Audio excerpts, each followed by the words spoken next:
दो धनात्मक पूर्णांकों का अंतर 40 है। इन पूर्णांकों में 2:3 का अनुपात है। ये पूर्णांक ज्ञात कीजिए। दो पूर्णांक हैं जो कि 2:3 में है।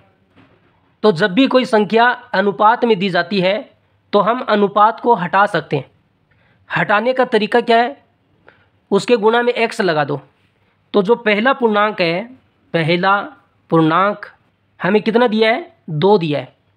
अनुपात को हटाकर गुणा में x लगाएंगे तो पहला पूर्णांक 2x हो जाएगा। और दूसरा पूर्णांक कितना होगा? दूसरा पूर्णांक 3 दिया है, अनुपात को हटाकर गुणा में x लगाएंगे तो 3x हो जाएगा। हमें इन दोनों पूर्णांकों का अंतर 40 दिया है। धनात्मक है तो बड़े में से छोटा घटा दो। अंतर करना है तो बड़े में से छोटा घटा दो, क्योंकि धनात्मक आना चाहिए। तो 3x में से 2x को घटाएंगे तो इनका अंतर 40 है। 3x में 2x गया तो x बचा, तो x का मान 40 है। ये पूर्णांक ज्ञात कीजिए। पहला पूर्णांक 2x है, 2 गुणा x का मान 40, तो कितना हो गया? 40 का 2 से गुणा करेंगे 80, तो पहला पूर्णांक 80 आएगा।